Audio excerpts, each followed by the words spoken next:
Hey guys, welcome back to my channel. I've promised you guys a villa tour for some time now, so here we are. Let's get right into it. Come on inside.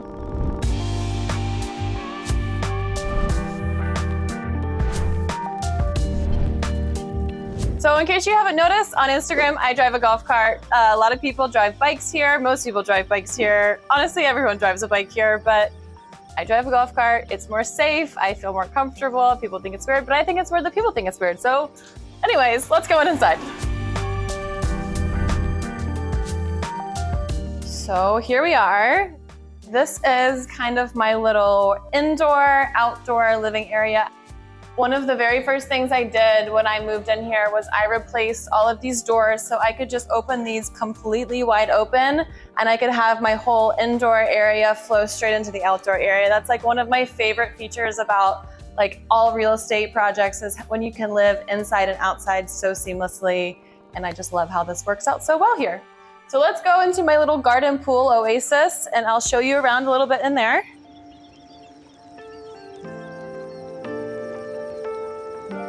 This is my pool. I don't exactly get in it very often. I have gotten in the little hot tub area. It's not actually a hot tub. It's more of just the same temperature as the pool tub. But it's nice to have like little flowing water and it's very peaceful sounds. I actually come out here and sit in these chairs in the morning and do a little morning meditation and ground myself.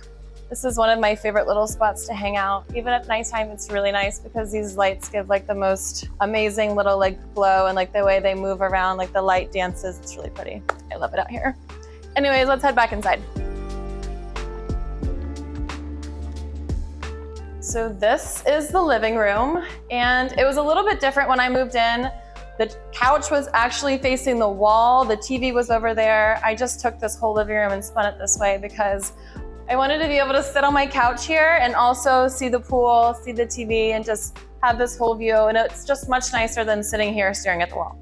So that was another one of the things that I did first was I changed the living room format. I also got all new furniture in here. This couch was custom made to fit this space. It's kind of like a unique size, so I had to have it custom made. But getting furniture made here in Bali is actually super easy and very cheap. This couch was, I think, about $1,500, all custom made. If you were to buy this in the United States, it probably would cost several thousand, maybe like $4,000 or $5,000. I also had this whole set here custom made. I gave the furniture company a picture of exactly what I wanted. I gave them a picture of these chairs and they literally just like nailed it spot on. Like actually turned out better than the picture that I gave the company. And I just feel like the back of these chairs is so stunning and like this like design here, it's kind of just like a little bit of a focal point. So this is all new furniture in here.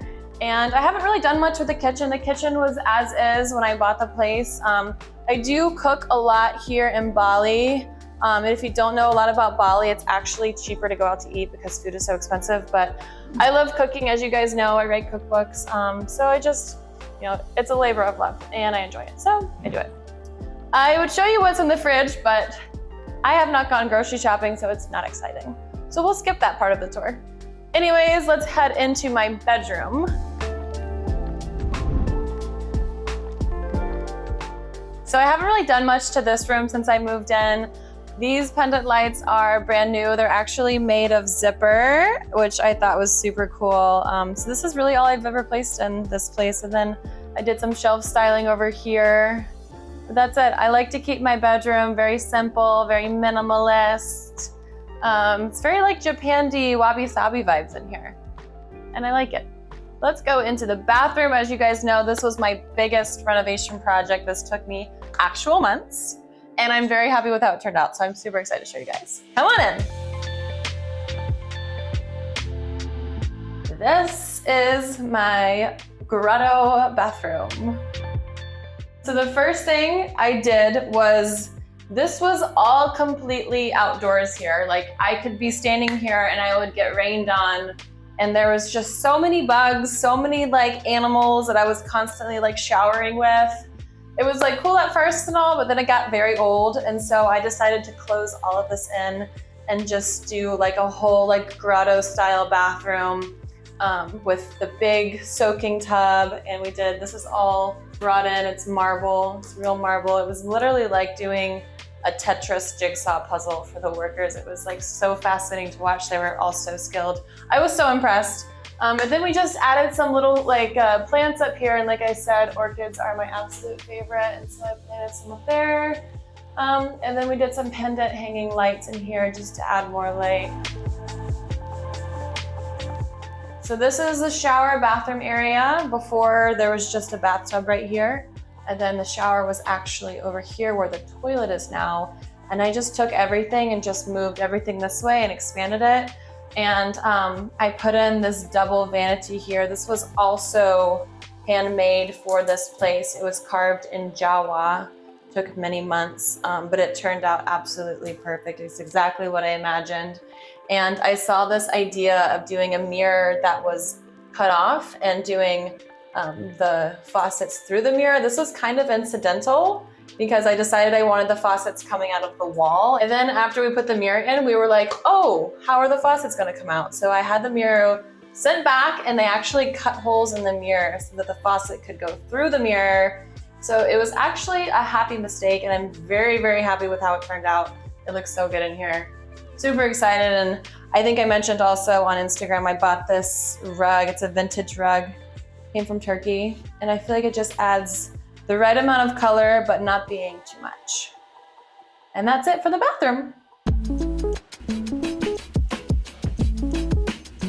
So the spiral staircase was not made for people that are 5'10". You kind of have to do like an RDL as you're going up because your head gets very, very close to these stairs that are above you, especially right here. So this is my second floor, and one of my favorite features about this villa is this cutout right here. I feel like this is like the focal point of the house. It's so stunning. It lets so much natural light in. This place is literally just like a giant light box.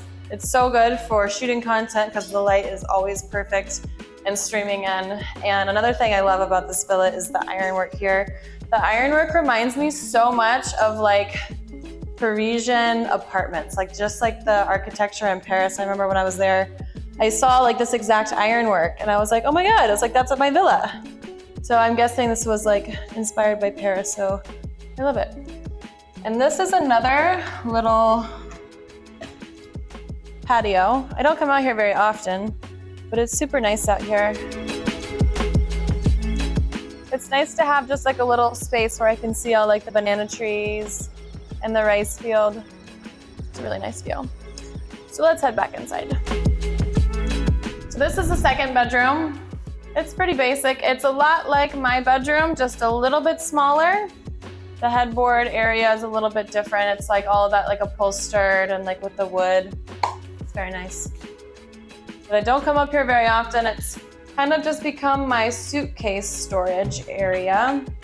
And if you check out this bathroom, this is actually what my bathroom used to look like. It was very much almost the same as this, except it was kind of indoor-outdoor. So as you can see, comparing this bathroom to what it looks like now, it was like a complete demolition 360. So I have this little like study area. It's actually just become my art studio. I do a lot of painting in here, and this is where I set my canvases up. It's kind of like my little art easel. It's actually supposed to be, I think, like a ottoman kind of thing for this couch. But for now, it's my easel. This is where I do all my painting. I have all my painting supplies over here. If I do end up renting this place or selling this place, I think I would actually turn this into a third bedroom, maybe do like bunk beds on one side, maybe a Murphy bed. But I can definitely see a lot of potential and different ideas for this room. So I haven't quite figured out what I want to do with it long term, but for now it's just my art room.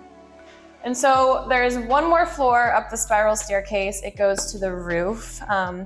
The roof is not completely finished. I want to do some tiles up there and make like a cute little sitting area. But for now, I'll show you what we have up there.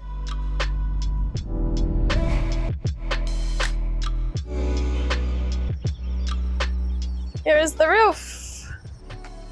I actually come out here sometimes. The sun sets right over there, and if you can see, you can actually see the water from here.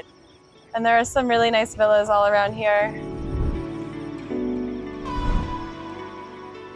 All right, guys, that is a wrap on my Bali villa tour here in Canggu, Bali. I hope you guys enjoyed this video. If you haven't already, please give me a thumbs up, like my video, and subscribe to my channel so I can be motivated to make more videos like this one. Anyways, thanks for tuning in and stay tuned for next time. But for now, get out of here.